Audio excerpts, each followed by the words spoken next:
Hello friends, my name is Nishant. I am a hotelier and entrepreneur in hospitality industry. आज हम बात करेंगे corona virus की और उसका जो इम्पैक्ट हमारी हॉस्पिटैलिटी इंडस्ट्री पर पड़ा है।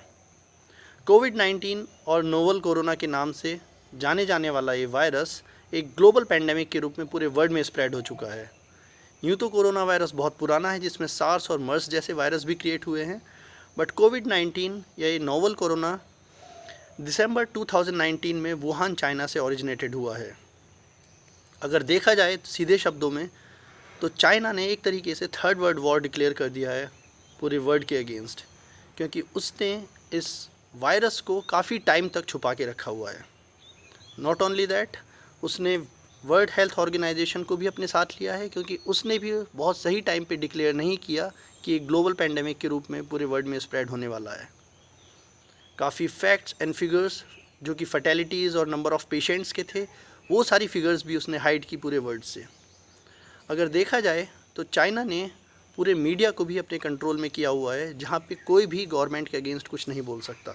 यही नहीं, सोशल वेबसाइट्स भी वहाँ पे अलाउड नहीं हैं, वो टोटली बैंड हैं, जो कि पूरे वर्ल्ड में स्प्रेड जो पूरे वर्ल्ड में चलती हैं। जैसे देखा जाए तो Google, YouTube, LinkedIn, WhatsApp, Facebook, इस तरीके की जो भी सोशल वेब पेजेस पूरे वर्ल्ड में चलते हैं, वो सारी वेबसाइट्स बैंड हैं। और वहाँ पे उनके चाइना में ही अलग तरीके की सिमिलर टू दीज वेबसाइट्स वहाँ पे सोशल वेबसाइट्स अलग चलती हैं। वहाँ पे एक क्राइम है चाइना के अगेंस्ट, बेसिकली गवर्नमेंट के अगेंस्ट, अगर कोई कुछ लिखे या फिर कुछ बोलता है तो सीधे सीधे शब्दों में देखा जाए तो ये जो डिज़ास्टर जो क्रिएट हुआ है, जिससे पूरा वर्ल्ड सफ़र कर रहा है, ये चाइना की एक देन है। क्योंकि अगर देखा जाए तो यूएस, ऑस्ट्रेलिया, यूरोप की काफ़ी कंट्रीज़, रशिया, उन सब लोगों ने भी क्लेम किया है बिलियंस ऑफ डॉलर्स चाइना से। क्यों? क्योंकि या तो बाई मिस्टेक उसने छुपाया है, या तो बाई मिस्टेक किया है, या फिर उसने हाइड किया है जो सारे फैक्ट्स हैं। क्योंकि सही टाइम पे अगर वो बता देते, एक अलार्मिंग सिचुएशन क्रिएट कर देते उस टाइम पे, तो सब लोगों को, पूरे वर्ल्ड को ये बेनिफिट होता कि एटलीस्ट ये स्प्रेड ना होता। क्योंकि इंटरनेशनल फ़्लाइट्स अभी भी बंद हैं, उस टाइम पे भी बंद हो सकती थी।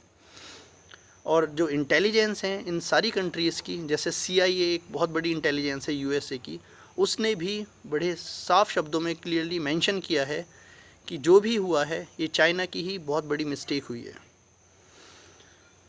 अब हम बात करते हैं इसका जो इम्पैक्ट पड़ा है पूरे वर्ल्ड पे।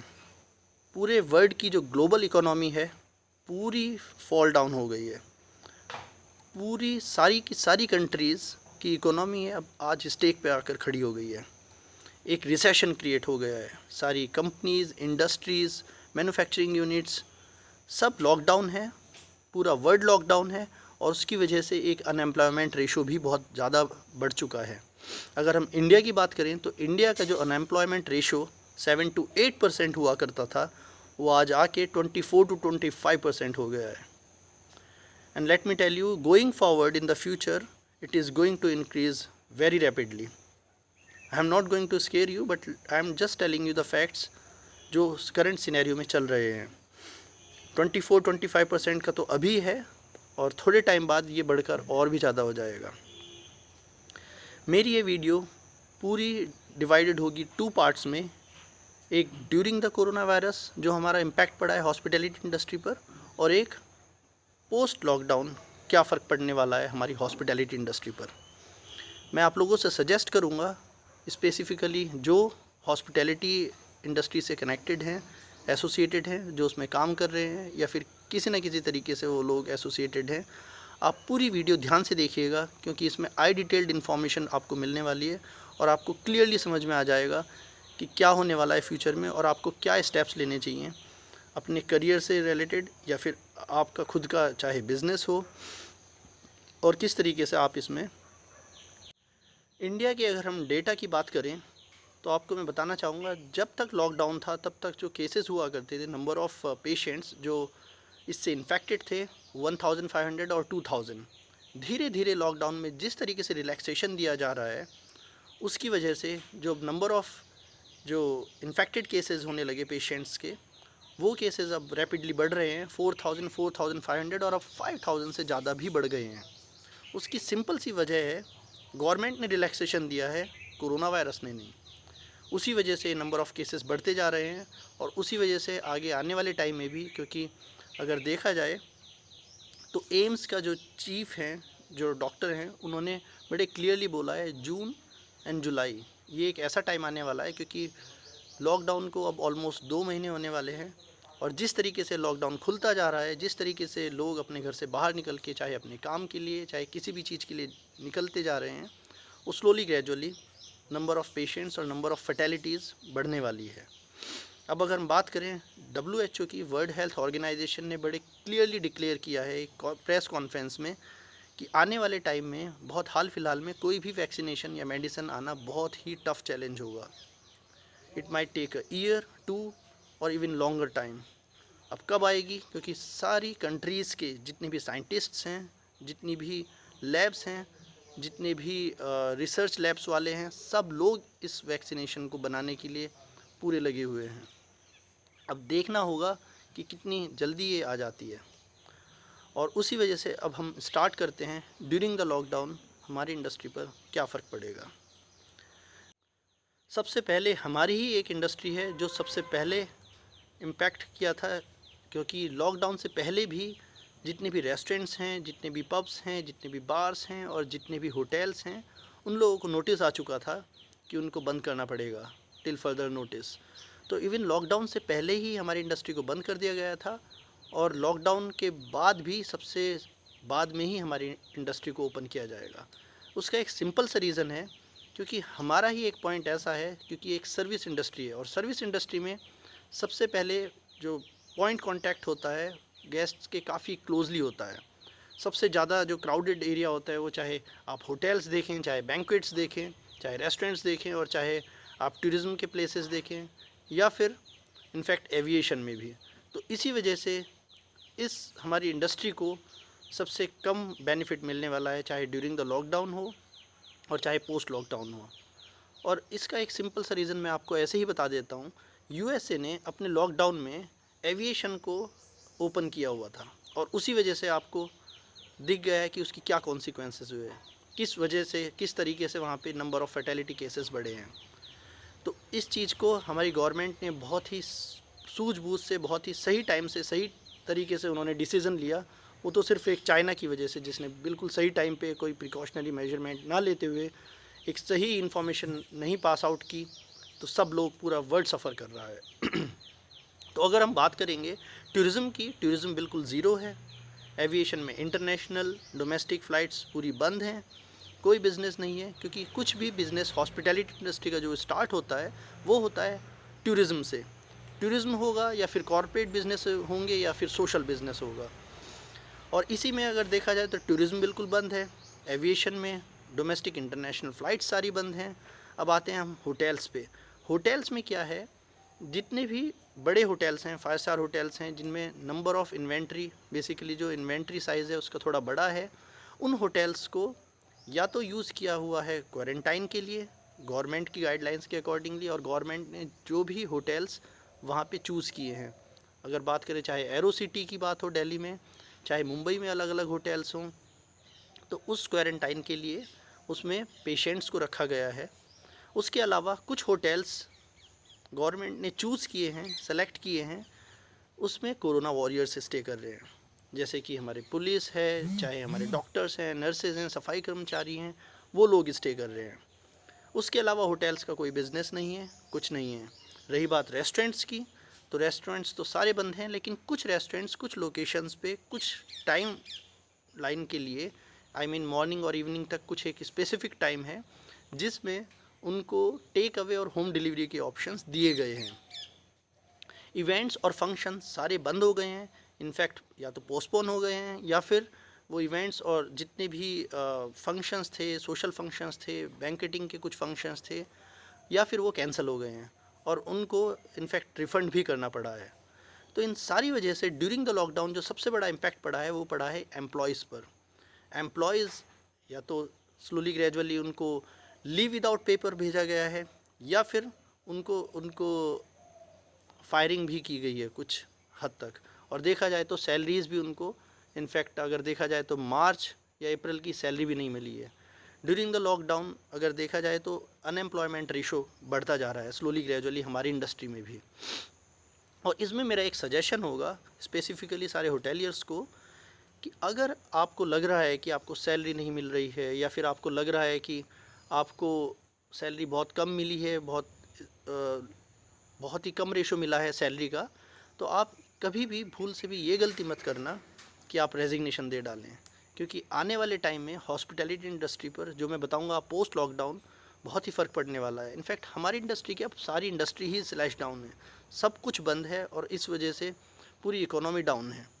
तो कुछ भी भूल से ऐसा काम मत करना, क्योंकि उससे होगा क्या, आप जॉबलेस हो जाएंगे। जॉबलेस होने के बाद अगर आपको कहीं ना कहीं कॉम्प्रोमाइज़ करना पड़ेगा, चाहे तो डेजिग्नेशन को लेके, चाहे आपको सैलरी पार्ट को लेके, तो अभी भी अब इस टाइम पर कोई भी प्रमोशन इंक्रीमेंट का कभी मत सोचे। जितना मिल रहा है उतने में ही रहें। जितने भी स्टैंड अलोन रेस्टोरेंट्स और होटल्स हैं ड्यूरिंग द लॉकडाउन, उनके लिए एक चैलेंज हो रहा है कि उनका जो फाइनेंशियल पार्ट है वो रन नहीं कर रहा है, और बैकअप ना होने की वजह से और इतना बिजनेस ना होने की वजह से उनका फ़र्क पोस्ट लॉकडाउन दिख सकता है। ये कुछ स्टैंड अलोन होटल्स और रेस्टोरेंट्स जो होम डिलीवरी और टेक अवे का ऑप्शंस अभी चला रहे हैं स्विगी, ज़ोमेटो या ऊबर ईट्स के थ्रू, इससे इनफैक्ट जिस तरीके से ज़ोमेटो, स्विगी, ऊबर ईट्स जिस तरीके के होम डिलीवरी ऑप्शंस हैं, इन कंपनीज़ को भी बहुत ज़्यादा फ़र्क पड़ा है, क्योंकि बिज़नेस बहुत कम है। और इसी वजह से स्विगी ने इनफैक्ट ऑलरेडी अनाउंस कर दिया है ऑलमोस्ट 1100 लोग वो अपने फायर करने वाले हैं।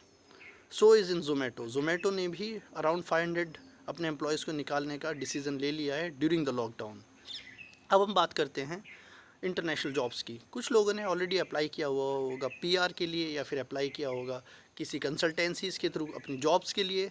तो उनको मैं बता देना चाहता हूँ, अभी इस पर्टिकुलर सिचुएशन में सब जगह अनएम्प्लॉयमेंट है, और उसी की वजह से अनएम्प्लॉयमेंट कैसे बढ़ रहा है। सबसे पहले वो जो दूसरी कंट्रीज़ में जो जॉब से निकाल रहे हैं, वो निकाल रहे हैं एक्सपाट्रिएट्स को। एक्सपाट्रिएट्स वो हैं जो हमारी कंट्रीज़ से उस कंट्रीज़ में जॉब करने के लिए गए हैं, तो उन एक्सपाट्रिएट्स को पहले निकाला जा रहा है, क्योंकि वहाँ पे जिस तरीके से अनएम्प्लॉयमेंट रेशो बढ़ेगा, सबसे पहले वो प्रायोरिटी देंगे अपने सिटीज़न को, सबसे पहले उनको जॉब देंगे जो उस कंट्रीज़ के सिटीज़न हैं। तो अभी अगर आप अप्लाई किए हुए हैं या फिर आप अप्लाई करने वाले हैं, तो किसी कंसल्टेंसीज़ के फ्रॉड में ना फंसें, क्योंकि कंसल्टेंसीज़ भी अपना बिज़नेस रन करने के पॉइंट ऑफ व्यू से बहुत तरीके के कुछ प्रमोशंस देंगे, कुछ आपको शो ऑफ करेंगे, कुछ आपको दिखाएंगे कि वहाँ पे ऐसी जॉब लगने वाली है। लेकिन जब पूरी जगह रिसेशन है, क्राइसिस है, तो आपको कैसे जॉब मिल जाएगी, और अगर मिलेगी भी तो आप प्लीज़ ध्यान दे के इस चीज़ को अप्लाई करना। अब रही बात कुछ स्टूडेंट्स की, जिन लोगों के एग्ज़ाम्स होंगे, चाहे OCLD का एग्ज़ाम हो, चाहे ओबरॉय स्टेप्स का हो, चाहे मैनेजमेंट ट्रेनिंग प्रोग्राम्स के कुछ टेस्ट या एग्ज़ाम्स हों, या फिर होटल मैनेजमेंट के, तो वो सब तो पोस्टपोन हो गए हैं। उसको ठीक से पता करने के लिए कि क्या उसकी स्पेसिफ़िक डेट हुई है, नेक्स्ट डेट, तो वो पर्टिकुलर वेबसाइट पर जाकर आप जान सकते हैं। तो चलिए अब हम जानते हैं नेक्स्ट सेशन, नेक्स्ट वीडियो हमारी है पोस्ट लॉकडाउन हमारी इंडस्ट्री पर क्या फ़र्क पड़ने वाला है। पोस्ट लॉकडाउन सबसे पहले जो टूरिज़्म है वो बहुत लेट स्टार्ट होने वाला है, तो इस वजह से अगर हम बात करें, टूरिज़्म तो नहीं चलने वाला है। इंटरनेशनल टूरिज़्म की प्रेडिक्शंस हैं, जो कि इस इंडस्ट्री के एक्सपर्ट्स हैं या फिर जो एक्सपर्ट्स हैं एविएशन में, जो अपना टूरिज़्म के हिसाब से आप प्रेडिक्शन कर रहे हैं, वो बोल रहे हैं कि इंटरनेशनल टूरिज़्म अभी स्टार्ट होगा 2021 के मिड से। उससे पहले के चांसेस तभी होंगे अगर तब तक कोई वैक्सीनेशन या फिर कोई पर्टिकुलर मेडिसिन उसकी क्रिएट हो जाती है, क्योंकि कोई भी कंट्री नहीं चाहेगी कि किसी दूसरी कंट्री से हमारी कंट्री में आके दोबारा से वायरस रैपिडली बढ़े। नंबर 2, ये international flights post lockdown start होंगी स्लोली ग्रेजुअली। वो सिर्फ 2 चीज़ों का ध्यान रखेंगे। सबसे पहले ये देखा जाएगा कि किस कंट्री में कोरोना वायरस का कम इम्पैक्ट है, और फिर वो किस तरीके से अपने पैसेंजर्स फ्लाई करके वहाँ से हमारी कंट्री में किस सेफ्टी और किस प्रिकॉशनरी मेजरमेंट को रख के वो लाए जाएंगे। तो इस वजह से सबसे पहले जो एविएशन स्टार्ट भी होंगी, तो सिर्फ बिज़नेस पर्सपेक्टिव से जो भी एंटरप्रेन्योर्स होंगे, जिनको बिज़नेस करने के लिए बहुत ही मस्ट होगा, वो लोग ही इंटरनेशनल फ़्लाइट में अपना फ्लाई करेंगे। उसकी वजह से सबसे ज़्यादा फ़र्क पड़ेगा फ़्लाइट के फेयर पर, क्योंकि सोशल डिस्टेंसिंग का ध्यान रखते हुए सीट्स बहुत लिमिटेड होंगी, और उन सीट्स लिमिटेड होने की वजह से ये डिमांड एंड सप्लाई है। जब आप देखेंगे कि बहुत ही कम सीट्स को लेके फ़्लाइट टेक ऑफ करती है, तो जाहिर सी बात है उसका रेवेन्यू मैनेजमेंट के पॉइंट ऑफ व्यू से अगर हम समझेंगे इस चीज़ में, तो उसका रेट बहुत ज़्यादा बढ़ जाएगा। लेकिन जो अफोर्ड कर पाएंगे या फिर जिनके लिए बहुत ही मस्ट होगा, वो डेफिनेटली फ़्लाई करेंगे। रही बात डोमेस्टिक एयरलाइंस की, तो डोमेस्टिक एयरलाइंस में भी सारी स्टेट गवर्नमेंट्स के लिए अपने अपने स्टेट का बहुत बड़ा चैलेंज है, और वो पूरा एफर्ट्स करेंगे, पूरा ट्राई करेंगे कि उनकी स्टेट में नंबर ऑफ़ फर्टेलिटीज़ और नंबर ऑफ़ पेशेंट्स जो इससे इन्फेक्टेड हैं वो कम से कम हों। तो इस वजह से कुछ ही एयरलाइंस को स्टार्टिंग में मौका दिया जाएगा, जो एयरलाइंस पूरी प्रिकॉशनरी मेजरमेंट और पूरी गाइडलाइन को फॉलो करते हुए बहुत ही हाई लेवल का सैनिटाइजेशन प्रोसेस और हाइजीन अपना मेंटेन करके रखेंगे। उनको शो करना पड़ेगा, गवर्नमेंट को भी उनको शो करना पड़ेगा, अपने पैसेंजर्स को भी, कि वो बहुत ही हाई एंड का प्रिकॉशनरी मेजरमेंट फॉलो कर रहे हैं, और इसी वजह से वो सक्सेसफुल होंगे। लेकिन हाँ, सोशल डिस्टेंसिंग का ध्यान रखते हुए डोमेस्टिक एयरलाइंस में भी फेयर बहुत बढ़ने वाला है। तो सीधे शब्दों में अगर देखा जाए तो लेजर ट्रैवलर कोई नहीं होगा, जो भी होगा या तो बिज़नेस ट्रैवलर होगा या फिर जिनके लिए मस्ट होगा एक जगह से दूसरी जगह ट्रैवल करने के लिए। हम बात करते हैं होटल्स की, तो होटल्स में जितने भी बड़े होटल्स हैं, बिग ग्रुप ऑफ होटल्स हैं, ताज, ओबरॉयज़, मैरियट, एकॉर, आईटीसी, ये सब होटल्स तो डेफिनेटली अपने आप को बहुत ही हाई लेवल का सैनिटाइजेशन और हाइजीन प्रोसेस मेंटेन करके रखेंगे वो लोग। लेकिन कुछ डिस्ट्रीब्यूशन चैनल्स और गवर्नमेंट से कुछ ना कुछ सर्टिफिकेशन भी लेंगे, कुछ बैजेस भी लेंगे, जिसको वो शो करेंगे अपने एंड कस्टमर्स और गेस्ट्स को दिखाने के लिए, उनको कॉन्फिडेंस क्रिएट करने के लिए। तो मेरा सजेशन है छोटे ग्रुप ऑफ होटल्स, छोटे स्टैंड अलोन होटल्स और रेस्टोरेंट्स का, कि वो भी एक कोई ना कोई एक पीपीटी प्रिपेयर कर लें, और जितना हो सके डिस्ट्रीब्यूशन चैनल्स, मेक माई ट्रिप, यात्रा, booking.com, cleartrip.com, इन सब से कोई बैजेस या फिर कोई ना कोई सर्टिफिकेशन किसी तरीके से ले लें, और साथ में अपनी एक पीपीटी बनाकर उसमें शो कर दें कि वो होटल्स भी, ये होटल्स भी बहुत ज़्यादा हाई एंड लेवल का सैनिटाइजेशन और हाइजीन प्रोसेस मेंटेन कर रहे हैं, जिससे कि एंड गेस्ट को एक सेटिस्फेक्शन हो कि हाँ, यहाँ पे आना बहुत ही सही रहेगा, कंफर्टेबल रहेगा और कोई प्रॉब्लम नहीं आएगी। अब इन सारे होटल्स में और पूरी इंडस्ट्री में एक कल्चर क्रिएट होने वाला है। उस कल्चर का नाम है less human power with more number of hours, और इस वजह से पहले तो अनएम्प्लॉयमेंट रेशो बहुत ज़्यादा बढ़ने वाला है, कुछ फायरिंग्स भी होंगी, और कुछ फायरिंग इनफैक्ट अब स्टार्ट हो चुकी हैं। तो जो भी कहीं पे जॉब कर रहा है, जो मैंने पहले भी बताया था, प्रमोशन, इंक्रीमेंट और जॉब स्विच के बारे में बिल्कुल ना सोचें। हाँ, अगर किसी की जॉब सच में ही चली गई है तो उनके पास ऑप्शंस हैं फैसिलिटीज़ के, हॉस्पिटल्स के, और भी दूसरी इंडस्ट्री में जहाँ पे वो जाके अपने आप को अपना ब्रेड एंड बटर के लिए सर्वाइव कर सकें। तो जो ये कल्चर होगा less human power with more number of hours, ये पूरी हमारी इंडस्ट्री, क्या पूरी इंडस्ट्रीज़, हर जगह, हर कंपनीज़ में, हर ऑर्गेनाइजेशन में यही फॉलो होगा। इनफैक्ट कुछ गवर्नमेंट्स ने तो ऑलरेडी गाइडलाइंस निकाल दी हैं कि जो लेबर वर्क करती थी 8 आवर्स 9 आवर्स का, उनके लिए मस्ट हो गया 11 आवर्स और 12 आवर्स का भी, और सेम ही वेजेस पे, क्योंकि वर्ल्ड और सारी जो कंट्रीज़ हैं उनको भी अपनी इकोनॉमी को बढ़ाना है, और उनको कुछ इंडस्ट्रियलिस्ट हैं, कुछ कंपनी के बड़े एंटरप्रेन्योर्स हैं, कुछ बिज़नेस ओनर्स हैं, उन लोगों को भी कुछ ना कुछ बेनिफिट और कुछ ना कुछ शो ऑफ करना पड़ेगा अपनी इकोनॉमी को बढ़ाने के लिए। अब अगर हम बात करें कुछ होटल्स और रेस्टोरेंट्स जो अपना सर्वाइव नहीं कर पाए थे, जिस वजह से वो बंद होने वाली कगार पे भी हो सकते हैं, तो वो कुछ ऐसा भी हो सकता है कि वो आपस में एक दूसरे के साथ मर्ज कर जाएं, जिससे कि उनका बिज़नेस आगे के लिए रन कर जाए। कुछ टाइम तक जो सोशल फंक्शंस होंगे और या फिर कोई इवेंट्स होंगी, बहुत ही सोशल डिस्टेंसिंग का ध्यान रखते हुए बहुत ही कम लोगों के साथ होंगी, और इसी वजह से कॉर्पोरेट मीटिंग्स, कॉन्फ्रेंसेस, वैसे तो अगर देखा जाए तो जितने भी कॉर्पोरेट्स हैं, जितनी भी कंपनीज़ हैं, ऑर्गेनाइजेशन हैं, उन लोगों ने लर्न कर लिया है वीडियो कॉन्फ्रेंसिंग के थ्रू एक दूसरे के साथ कनेक्ट होने का। तो चांसेस बहुत ही कम होंगे कि बहुत ही कम लोग फ्लाई करेंगे और बहुत ही कम लोग अकोमोडेट करेंगे होटल्स में, क्योंकि उन लोगों को भी एक फियर रहेगा कि अगर वो किसी होटल में या फिर ऐसे एक पब्लिक प्लेस में चले जाते हैं तो उन पे इम्पैक्ट पड़ सकता है इस कोरोना वायरस का। तो इस वजह से, इस अवेयरनेस की वजह से और इस फियर की वजह से बहुत ही कम बिज़नेस होने वाला है होटल्स में भी। हाँ, स्लोली ग्रेजुअली ज़रूर बढ़ेगा, और या फिर जब तक ये कोरोना वायरस ख़त्म ना हो जाए किसी कंट्री में या फिर किसी पर्टिकुलर स्टेट में, और या फिर इसकी कोई वैक्सीनेशन बहुत जल्दी बन जाती है।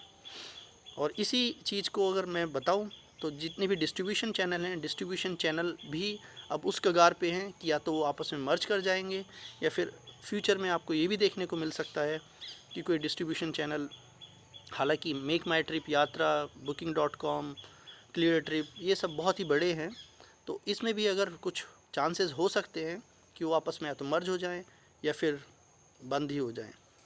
कि कुछ स्टेट्स ऐसी भी हैं जहाँ पे, जैसे गोवा हुआ या फिर इंडिया का जो ईस्ट पार्ट हुआ, जहाँ पे बहुत ही कम इन्फेक्टेड लोग हैं, तो ऐसी जगह पे कुछ लेजर ट्रैवलर्स ऐसे होंगे जो ऑलरेडी फाइनेंशियली स्ट्रांग होंगे, जो ऑलरेडी स्ट्रेस हो चुके होंगे लॉकडाउन के टाइम पे अपने घर पे रह के, तो बहुत ही थोड़ा सा टूरिज़्म का वहाँ पे कुछ बिज़नेस हो सकता है। अब अगर हम ओवरऑल बात करें तो ओवरऑल सारी इंडस्ट्रीज़ पे फ़र्क पड़ा है। रिसेशन वाली एक सिचुएशन क्रिएट हो चुकी है और रिसेशन ही चल रहा है। सारे स्टॉक मार्केट पूरा क्रैश हो चुका है, वर्ल्ड की पूरी इकोनॉमी पूरी क्रैश हो चुकी है, और एक बहुत बड़ा डिज़ास्टर और एक ग्लोबल पेंडेमिक की वजह से सब लोग अफेक्टेड हैं। लेकिन अगर हम देखा जाए, बहुत ही जल्दी अगर इस कोरोना वायरस का कोई सॉल्यूशन निकल के आता है वैक्सीनेशन या प्रॉपर मेडिसन के होते हुए, तो डेफिनेटली आने वाले टाइम में मैं इस चीज़ की गारंटी दे सकता हूँ, हमारी ही एक ऐसी इंडस्ट्री है जो सबसे ज़्यादा कंट्रीब्यूट करेगी किसी कंट्री की इकोनॉमी को बढ़ाने में। हमारी ही इंडस्ट्री ऐसी होगी जो बूम करेगी, हमारी ही इंडस्ट्री ऐसी होगी जो सबसे ज़्यादा लोग उसी से बेनिफिटेड होंगे। तो मेरा सजेशन उन लोगों से है जो होटल मैनेजमेंट कर रहे हैं या करने वाले हैं या सोच रहे हैं कि ऐसा क्या है, वो हर इंडस्ट्री कुछ ना कुछ सफ़र कर रही है। इस इंडस्ट्री में सिर्फ इतना सा है क्योंकि इसमें जो पॉइंट ऑफ कांटेक्ट होता है बहुत क्लोजली होता है और बहुत ज़्यादा लोग एक जगह गैदर होते हैं, इस वजह से अभी थोड़े टाइम तक इसमें बहुत बड़ा इफेक्ट पड़ेगा, लेकिन स्लोली ग्रेजुअली ये इंडस्ट्री बहुत उठने वाली है। इसका एक बहुत सीधा सा एग्जांपल है रिसेशन का टाइम। उस रिसेशन के टाइम पे आपको ध्यान होगा 2008-9 में जब सारे इंडस्ट्री, सारी कंपनीज सफ़र कर रही थी, हमारी इंडस्ट्री फिर भी थोड़ा बहुत काम कर रही थी, और इसी वजह से बाद में, उसके बाद हमारी जो इंडस्ट्री है बूम पे गई, बहुत ही ज़्यादा उसने कंट्रीब्यूट किया किसी कंट्री की इकोनॉमी को बढ़ाने में। तो बने रहिएगा, देखते रहिएगा ये वीडियो, क्योंकि मैं आपको आगे लाने वाला हूँ कुछ ऐसी वीडियोस जो बेनिफिट करेंगी इंडस्ट्री को बूस्टअप करने में। कुछ ऐसे स्टेप्स लेंगे तो हमारी इंडस्ट्री भी बूस्ट करेगी, और मैं इसी तरीके की कुछ नॉलेजेबल, कुछ ना कुछ अवेयरनेस वाली हॉस्पिटैलिटी इंडस्ट्री से जुड़ी हुई वीडियोस बनाता रहूँगा। ये मेरा फर्स्ट वीडियो फर्स्ट चैनल पे है, तो मेरा सजेशन है सब लोगों से प्लीज़ सब्सक्राइब कीजिएगा, और अगर वीडियो लाइक करें तो लाइक भी कीजिएगा। तो बने रहिएगा, हम डेफिनेटली बहुत जल्दी मिलेंगे। Thank you.